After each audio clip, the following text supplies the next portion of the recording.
સમાચાર સવારમાં તમારું સ્વાગત છે। આજના તાજા અને મુખ્ય સમાચાર જાણીએ તે પહેલા ચેનલને સબસ્ક્રાઇબ કરી લો।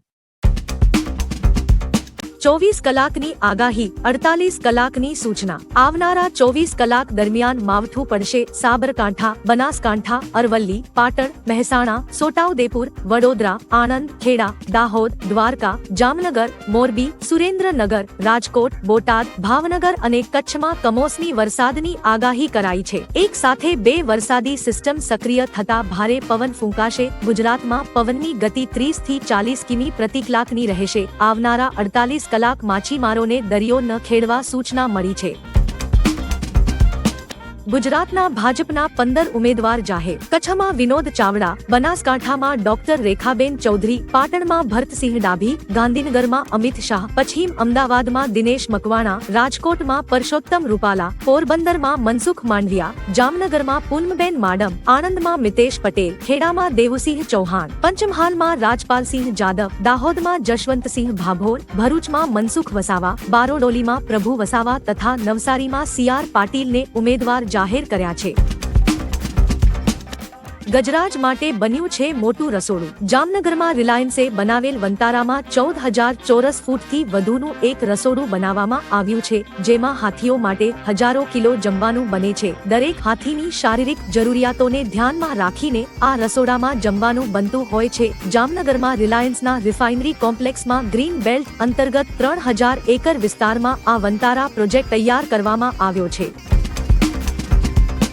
ગૌતમ ગંભીરે લીધો મોટો નિર્ણય। દિલ્હી પૂર્વના બીજેપી સાંસદ ગૌતમ ગંભીર રાજકીય જવાબદારીઓથી મુક્ત થવા અંગે તેના સોશિયલ મીડિયા હેન્ડલ પર લખ્યું કે હવે તે પોતાની ક્રિકેટ સંબંધિત કમિટમેન્ટ્સને આગળ વધારવા માંગે છે। દેશની સેવાની તક આપવા બદલ પીએમ મોદી અને શાહનો આભાર માન્યો હતો। ગંભીરે ભાજપ અધ્યક્ષ જેપી નડ્ડા, પીએમ નરેન્દ્ર મોદી અને ગૃહમંત્રી અમિત શાહને પણ આ માહિતી ટેગ કરી છે। તેણે નડ્ડાને રાજકીય જવાબદારીઓમાંથી મુક્ત કરવા વિનંતી કરી છે।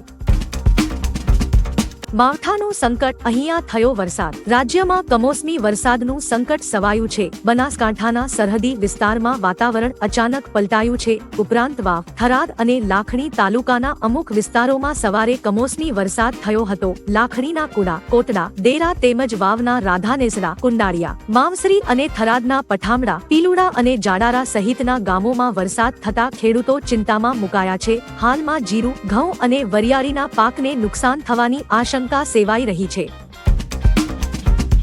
અંજારમાં સૌથી વધુ 1.5 ઇંચ વરસાદ। રાજ્યમાં સૌરાષ્ટ્ર, કચ્છ અને ઉત્તર ગુજરાત સહિતના વિસ્તારોમાં કમોસમી વરસાદ શરૂ થયો છે। વહેલી સવારથી જ સૌરાષ્ટ્રના જામનગર, રાજકોટ અને દ્વારકામાં વરસાદ શરૂ થયો હતો। કચ્છના અંજારમાં સૌથી વધુ 1.5 ઇંચ વરસાદ ખાબક્યો છે। મહેસાણાના મંડાલી સહિતના વિસ્તારોમાં માવઠું થયું છે। દ્વારકા અને બનાસકાંઠા સહિતના જિલ્લાઓમાં ભારે પવન સાથે વરસાદ પડતા ઘઉં અને જીરા સહિતના પાકને નુકસાન થવાની ભીતિ સેવાઈ રહી છે। ભૂપેન્દ્ર પટેલ સહિત મંત્રીમંડળે કર્યા ભગવાન રામના દર્શન। મુખ્યમંત્રી ભૂપેન્દ્ર પટેલ સહિત રાજ્યનું મંત્રીમંડળ અયોધ્યા રામલલાના દર્શન માટે પહોંચી ગયું છે। વિધાનસભાના અધ્યક્ષ શંકરભાઈ ચૌધરી અને મુખ્ય દંડક બાલકૃષ્ણ શુક્લ સહિત દંડક ટીમે રામલલાના દર્શન કર્યા હતા। દર્શન બાદ મંત્રીમંડળ દર્શન કરીને સરયુ નદી પાસે આવેલ ટેન્ટ સિટીની પણ મુલાકાત કરશે। ત્યારબાદ સાંજે અમદાવાદ ખાતે પરત ફરશે।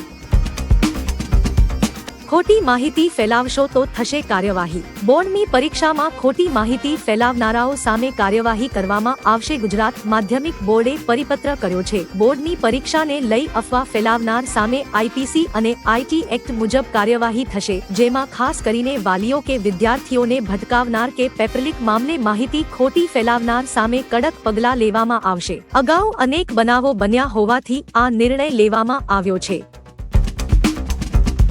બિલ ગેટ્સે સ્ટેચ્યુ ઓફ યુનિટીની મુલાકાત લીધી। માઇક્રોસોફ્ટના સ્થાપક બિલ ગેટ્સ હાલમાં ગુજરાતના મહેમાન બન્યા છે। તેઓએ સ્ટેચ્યુ ઓફ યુનિટીની મુલાકાત લીધી હતી। સરદાર પટેલની સૌથી ઊંચી પ્રતિમા અને સરદાર સરોવર નર્મદા ડેમ જોઈને તેઓ આશ્ચર્યચકિત થઈ ગયા હતા। તેમણે પ્રધાનમંત્રી નરેન્દ્ર મોદીના નેતૃત્વમાં આદિવાસી વિકાસ, મહિલા સશક્તિકરણ અને આર્થિક વિકાસની પ્રશંસા કરી હતી। તેમણે પ્રતિમાની નીચે વોકવે પરથી ફોટો લીધો હતો। સોનાના ભાવમાં જોરદાર ઉછાળો.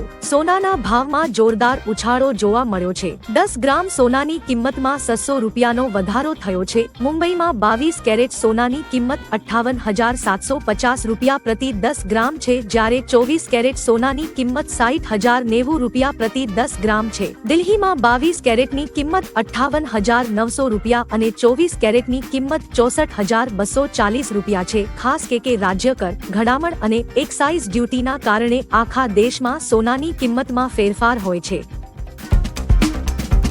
ભારતના વધુ એક દુશ્મનનો અંત. આતંકવાદી સંગઠન લશ્કર-એ તૈયબાના ઇન્ટેલિજન્સ ચીફ આઝમ ચીમાનું પાકિસ્તાનમાં મૃત્યુ થયું છે. ફૈસલાબાદમાં હાર્ટ એટેકના કારણે 70 વર્ષની વયે તેનું મોત થયું. આ હત્યા પાછળ ભારતનો હાથ હોવાનો પાકિસ્તાને આરોપ લગાવ્યો છે. જો કે ભારતે આ વાતનું ખંડન કર્યું છે. જણાવી દઈએ કે ચીમા 26/11ના મુંબઈ હુમલા અને જુલાઈ 2006માં મુંબઈમાં થયેલા ટ્રેન બોમ્બ ધડાકા તેમજ અન્ય કેટલાક હુમલાના માસ્ટરમાઇન્ડ પૈકીનો એક હતો. BAPS હિન્દુ મંદિરમાં આવા કપડાં પહેર્યા હશે તો નહીં મળે એન્ટ્રી. યુએઈના અબુ ધાબીનું પહેલું હિન્દુ મંદિર શુક્રવારે સામાન્ય જનતા માટે ખુલી ગયું છે. મંદિરની વેબસાઇટ પર દર્શન કરવા આવનારા લોકો માટે નક્કી કરેલો ડ્રેસ મુકાયો છે. મંદિરમાં ટાઇટ ફિટિંગવાળા ટોપી, ટી-શર્ટ અને વાંધાજનક ડિઝાઇનવાળા વસ્ત્રો પહેરીને આવનારને એન્ટ્રી નહીં મળે. જાળીવાળા કે આરપાર દેખાતું હોય તેવા કપડાં પણ નહીં ચાલે. સાથે ફોટોગ્રાફી અને વિડીયોગ્રાફીના નિયમ જણાવ્યા છે. ગૂગલે પ્લે સ્ટોર પરથી 10 મોટી ભારતીય કંપનીઓની એપને હટાવી. ગૂગલે 10થી વધુ ભારતીય કંપનીઓ સામે કાર્યવાહી કરી છે અને તેની એપ્સને ગૂગલ પ્લે સ્ટોર પરથી હટાવી દીધી છે, જેમાં Bharat matrimony, શાદી.com, નોકરી.com, 99acres.com, Alt, stage, આહા, તુલી મેડલી, ક્વેક, કુકુ FM અને ફ્રન્ટ જેવી કંપનીઓની એપનો સમાવેશ થાય છે. ગૂગલે જણાવ્યું છે કે આ કંપનીઓએ એપ બિલિંગ પોલિસીનું પાલન કરવાનો વિકલ્પ પસંદ કર્યો ન હતો, જેથી તેમની સામે કાર્યવાહી કરવામાં આવી છે. 10 દિવસ માટે ઇન્ટરનેશનલ એરપોર્ટ જાહેર. જામનગર ખાતે હાલ દેશના સૌથી ધનિક પરિવારના અનંત અંબાણી અને રાધિકા મર્ચન્ટના પ્રી વેડિંગ સમારોહને ધ્યાનમાં રાખીને જામનગર એરપોર્ટને 10 દિવસ માટે ઇન્ટરનેશનલ એરપોર્ટ જાહેર કરવામાં આવ્યું છે. આ સમારોહમાં ભાગ લેવા અત્યાર સુધીમાં આંતરરાષ્ટ્રીય સ્તરની હસ્તીઓ Bill Gates, Mark Zuckerberg, Rihanna, Ivanka Trump અને અન્ય ઘણા પૂર્વ વડાપ્રધાન પણ 3 દિવસના પ્રી વેડિંગ સમારોહમાં પહોંચ્યા હતા.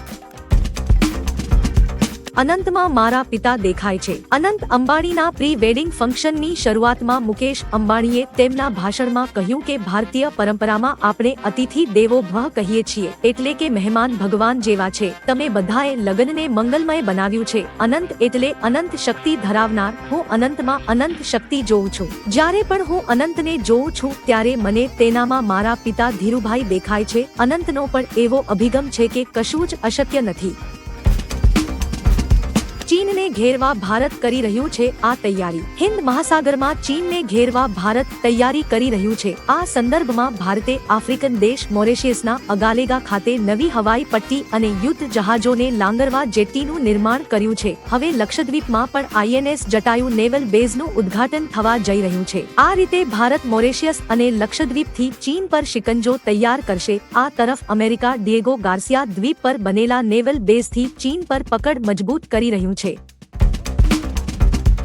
પેટીએમ પેમેન્ટ્સ બેંકને દંડ ફટકાર્યો. પેટીએમ પેમેન્ટ્સ બેંકની મુશ્કેલીઓ ઓછી નથી થઈ રહી. હવે નાણાં મંત્રાલયની ફાઇનાન્શિયલ ઇન્ટેલિજન્સ યુનિટ FIU એ પેટીએમ પેમેન્ટ્સ બેંક પર 5.5 કરોડ રૂપિયાનો દંડ લગાવ્યો છે. મંત્રાલયે કહ્યું, માહિતી મળી હતી કે પેટીએમ પેમેન્ટ્સ બેંકના કેટલાક યુનિટ અને નેટવર્ક ઓનલાઈન જુગાર જેવી ગેરકાયદેસર પ્રવૃત્તિઓમાં સામેલ છે. આ પછી PMLA એક્ટ 2022 હેઠળ આ કાર્યવાહી કરવામાં આવી છે.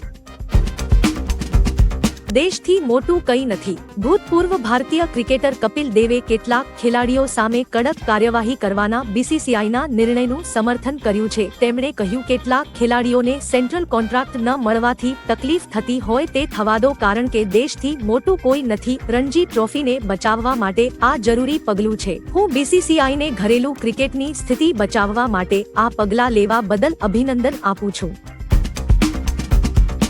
હિમાલયનો 90% ભાગ સુકાઈ જશે. ઇંગ્લેન્ડની યુનિવર્સિટી ઓફ ઈસ્ટ એંગ્લિયાના સંશોધકોએ તેમના સંશોધનમાં એક ચોંકાવનારો ખુલાસો કર્યો છે. જો વિશ્વનું સરેરાશ તાપમાન 3 ડિગ્રી સેલ્સિયસ વધશે તો હિમાલયનો 90% ભાગ સુકાઈ જશે, નદીઓ સુકાઈ જશે, પાક નિષ્ફળ જશે અને માણસો ભૂખમરીનો શિકાર બનશે. યુએના પ્રોફેસરનું કહેવું છે કે જો ભારત આનાથી બચવા માંગે છે તો તેણે પેરિસ એગ્રીમેન્ટ હેઠળ કામ કરવું પડશે. તાપમાનને 1.5 ડિગ્રી સેલ્સિયસ પર અટકાવવું પડશે.